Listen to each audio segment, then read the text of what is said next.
Right now, in a New York federal courtroom, the search is on for the 12 jurors and alternates who will decide the fate of Sean Diddy Combs. The big question, of course, finding that group of people who haven't already formed an opinion on a case of this magnitude. Last September, the hip-hop mogul was indicted on charges of sex trafficking, racketeering, and transportation to engage in prostitution. Two additional counts were added last month. Federal prosecutors allege that Combs led a criminal enterprise that involved coercing women into so-called freak-offs, where they were drugged and forced to have sex with male prostitutes for days. Combs' attorneys say the sex was consensual. He has pleaded not guilty. He faces up to life in prison if convicted. Joining me now, jury consultant and attorney Alan Tuerkheimer. Alan, it's good to talk to you again. You know, when we look at this, we talk about that challenge, right, of finding in this jury pool a group of people who I guess can put everything aside, right? Because the chance of finding someone who is not familiar with Sean Diddy Puffy, depending on your age, the way that you would remember him, right? Or even some aspects of this case and the charges is going to be incredibly difficult.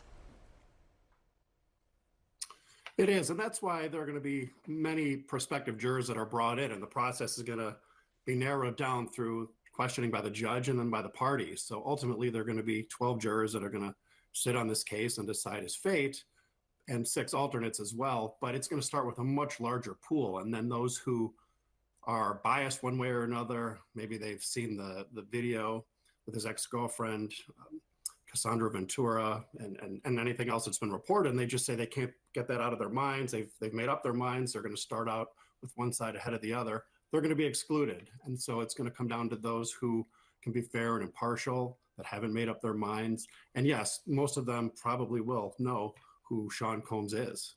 So we're looking at this too, you know, some of the details that we're just getting in from the courtroom. So they are doing this as a sequestered voir dire, I guess is the technical term, right? But they're bringing people in one by one to be questioned.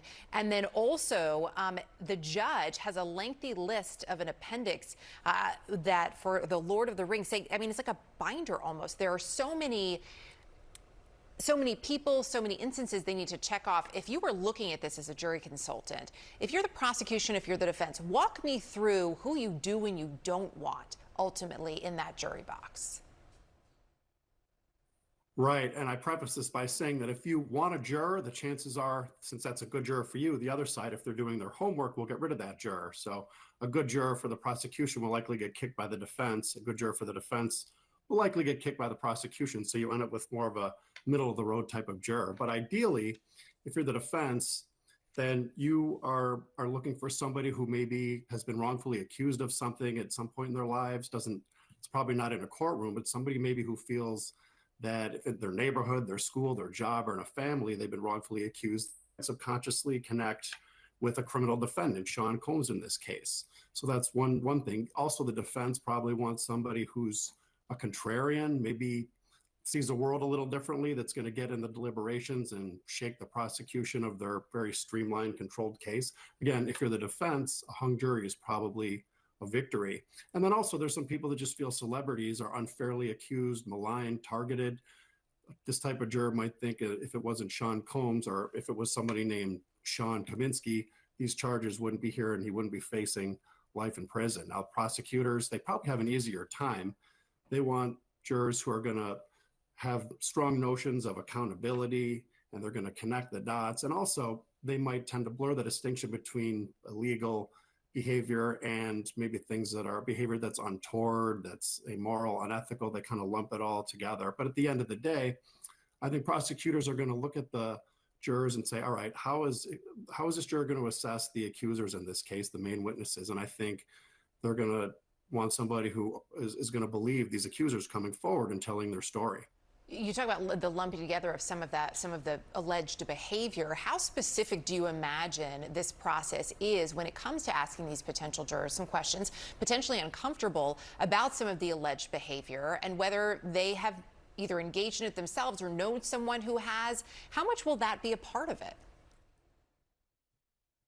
Yeah, there's this ew or ick factor that I think some jurors are going to be repelled by, and they're going to just not want to be any part of it, and they'll probably be excluded from serving. But it's going to come up. This is the time. Look, a lot of cases are won and lost at jury selection, so this is a pivotal time, and so you really have to show your cards and make sure that you put forward what the jurors are going to see and what they're going to encounter. And you want them to be candid. You want them to reveal how they're going to react to something, or at least if something's going to make them so squeamish they can't serve. But this is the time to do it. You'd rather learn something about the jurors prior to jury selection than after the verdict is rendered and it's adverse to your client. So now's the time to get it all out.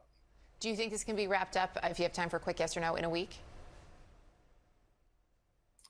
I do. Election, not the trial. A year ago in the same courtroom.